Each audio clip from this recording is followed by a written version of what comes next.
समय भी काफी होगा खुद को बचाने के लिए। लेकिन अब एक और बड़ी खबर का रुख कर लेते हैं। बड़ी खबर आ रही है चीन के बाद अफगानिस्तान से, जहां पर फिर से भूकंप आया है। अफगानिस्तान में 4.4 तीव्रता का भूकंप आया है। जी हां, इससे कुछ दिन पहले भी अफगानिस्तान पाकिस्तान बॉर्डर पर भूकंप आया था। अफगानिस्तान में 4.4 तीव्रता का भूकंप, चीन के शिनजियांग में 4.8 तीव्रता का भूकंप। एक के बाद एक सीरीज लगी हुई है, झड़ी लगी हुई है भूकंप के आने की।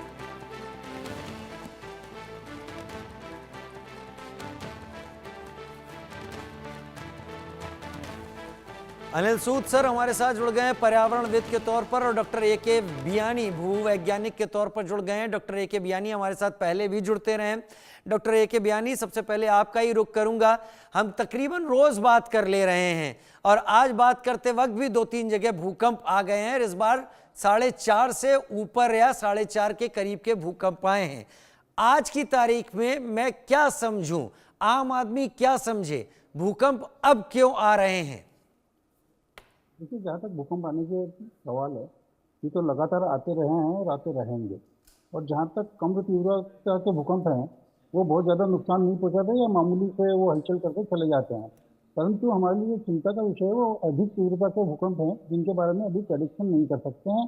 परंतु जो उत्तराखंड गवर्नमेंट का भूदेव ऐप है, उससे कम से कम 15-20 सेकंड का भी अगर टाइम मिलता है, तो जो आदमी अपने आप ऐसी जगह पर खड़ा है जहाँ पर उसको बचने की संभावना है, तो वो निश्चित रूप से उसका उपयोग करेगा और काफ़ी कुछ हद तक वो अपने आप को सुरक्षित कर लेगा। तो अभी ये शुरुआत है, पर हो सकता है भविष्य में और अच्छे ऐप आ जाए या और अच्छी टेक्नोलॉजी डेवलप हो जाए, जिसमें थोड़ा अधिक टाइम हमको मिल जाए। पर जहाँ तक ये लगातार आने की बात है, ये तो प्राकृतिक प्रक्रिया के तहत आ रहे हैं। और जो बड़े भूकंप होते हैं उनसे अधिक नुकसान होता है। और ये कंपेयर करना कि 4 और 5, इसमें जस्ट 1 नंबर का अंतर है। परंतु जब एनर्जी रिलीज होती है भूकंप से, तो वो कम से कम 32 गुना अधिक होती है। तो ये ये जो नुकसान होता है वो एनर्जी रिलीज होने से होता है, न कि उसका मैग्नीट्यूड से होता है। मैग्नीट्यूड तो हमको सिर्फ ये बताता है कि भूकंप की साइज क्या है, कि वो कितना उसमें ग्राउंड में मोशन हो रहा है। परंतु जो नुकसान होता है वो एनर्जी रिलीज होने से होता है। और एनर्जी रिलीज का फार्मूला अलग है। वो एक से दूसरे में जाते तो 32 गुना अधिक, दूसरे से पहले से तीसरे में जाएंगे तो 1000 गुना से अधिक हो जाता है। तो इस तरह की जो सीक्वेंस चलती है वो ज़्यादा खतरनाक हो जाती है। जैसे जैसे तीव्रता बढ़ती जाती है, मैग्नीट्यूड बढ़ता जाता है। तो हमें इस मैग्नीट्यूड को ध्यान में रख के काम करना चाहिए कि इससे कितनी एनर्जी रिलीज होगी, और उस हिसाब से हर जगह का एक फिक्स भी रहता है कि यहाँ पर इतनी ही तीव्रता का आएगा या इससे अधिक भी आ सकता है। ये जो छोटे छोटे भूकंप आते हैं, हो सकता है कि ये किसी बड़े भूकंप के फोर्स शाक्स हों, परंतु ये लगातार इस क्षेत्र में आ रहे, तो ये संभव नहीं कि सारे के सारे क्षेत्र में एक साथ 8 का या 8.5 का भूकंप आएगा। एक दो जगह हो सकता है कि कहीं ये एनर्जी रिलीफ हो, परंतु पूरे के अफगानिस्तान से लेकर हम चाइना तक की बात करें या जापान तक की बात करें या पपुआ न्यू गिनी की बात करें, तो एक साथ एक ही जगह पर भूकंप जनरली होते नहीं है। क्या ये जमीन के मैं कहना अंदर चाहूँगा। बड़ी हलचल तो नहीं मच रही है डॉक्टर ए.के. हलचल बियानी? डेफिनेटली मच रही है। हलचल डेफिनेटली मच रही है, क्योंकि जो प्लेट का सिस्टम है वो कंटिन्यूसली ऑपरेट करता है, और ऐसा नहीं कि ये किसी टाइम बंद होता है। हाँ, पर ऐसा होता है कि जब प्लेट मूव करती है तो जरूरी नहीं है कि वो तुरंत लगातार खसकती रहे, वो एक दबाव क्रिएट करती है। और जब दबाव एक सीमा से अधिक हो जाता है, तब ये एनर्जी जो रिलीज होती है, तब उसके कारण भूकंप आते हैं। तो होता क्या है कि काफी समय तक तो किसी क्षेत्र में प्लेट निष्क्रिय रहती है, यानी उसके ऊपर दबाव इकट्ठा होने देती है, और वो सीमा आगे क्रॉस होती है, उस वक्त भूकंप आते हैं। तो ये छोटे छोटे जो भूकंप आते हैं, ये माइनर एडजस्टमेंट है। मेजर एडजस्टमेंट तो जब होता है जब बड़ी मैग्नीट्यूड का भूकंप आए, 7 या 8 या 9 का भूकंप आए, तो उसमें मेजर एडजस्टमेंट होता है। ठीक है, अनिल सूद पर्यावरणविद मेरे साथ इस वक्त जुड़े हुए हैं, और आज मुझे अपना पैनल वाकई, क्योंकि आप एक भूवैज्ञानिक हैं, अनिल सूद जी पर्यावरणविद हैं। अनिल सूद जी, पर्यावरणविद होने के नाते आ रहे तमाम भूकंप आपको क्या इन्फ्रेंस ड्रॉ करते हैं? आपका एनालिसिस क्या है? भूकंप एक के बाद एक क्यों आ रहे हैं? Sir, doctor A K. बियानी से मैं बिल्कुल सहमत हूँ।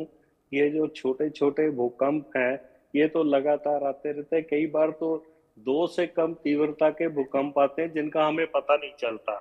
मुश्किल तब खड़ी होती है जब 4 रिक्टर स्केल से ऊपर का भूकंप आता है।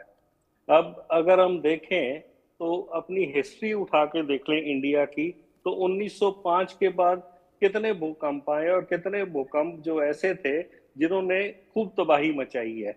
1905 में कांगड़ा का भूकंप आप देख लीजिए, 1990 में आप इधर चमोली का देख लीजिए, उसके बाद गुजरात का देख लीजिए, लतूर का देख लीजिए। तो ये एक फिक्स पैटर्न नहीं है कि कितनी देर के बाद आएगा। पहले एक स्टेज में कहा जाता था कि मेजर भूकंप जो है वो लगभग 100 साल के बाद रिपीट करता है, पर आज की डेट में वो प्रोडिक्ट करना बड़ा मुश्किल है। और रही बात चाइना और अफगानिस्तान की, हिंदुस्तान में का इम्पैक्ट जो है, चाइना भी यूरेशियन और इंडियन प्लेट्स की वजह से इम्पैक्ट की मूवमेंट से इम्पैक्ट होता है। तो हमारा पूरा नॉर्थ ईस्ट, उत्तराखंड और हिमाचल, ये सारे भी इंडियन और यूरेशियन प्लेट्स की मूवमेंट से इम्पैक्ट होते हैं। रही बात इसके जो पर्यावरण के हिसाब से, जैसे जैसे ग्लेशियर्स पिघलते जाएंगे, स्नो का अर्थ के ऊपर भार कम होता जाएगा।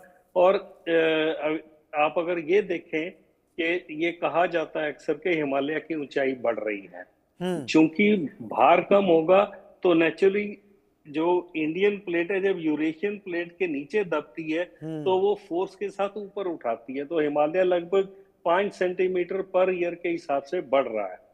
तो अपने आप में जो क्लाइमेट चेंज है ये एक बहुत बड़ा खतरा है भूकंप को एग्रावेट करने में, भूकंप के जो फ्रीक्वेंसी बढ़ाने में। तो कुल मिला के जो सिचुएशन है वो इतनी भयावह है, और ये मेरे को नहीं लगता ये भूदेव ऐप वगैरह कुछ काम कर पाएगी, क्योंकि बहुत से एरियाज में तो आपका नेटवर्क ही नहीं है। एग्जैक्टली। और 15 सेकंड में आपको, बहुत से लोग तो समझ भी नहीं पाएंगे कि ये जो है ऐप यूज कैसे करनी है, और बहुत से लोगों के पास तो स्मार्टफोन भी नहीं होंगे जो ऐप जो है उसको ऑपरेट कर पाएंगे।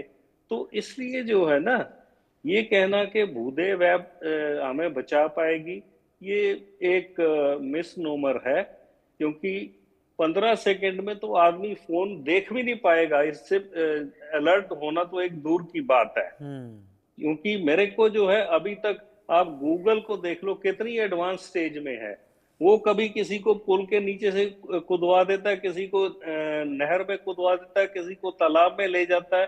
तो हम अपनी ऐप के तो बारे में कुछ थोड़ा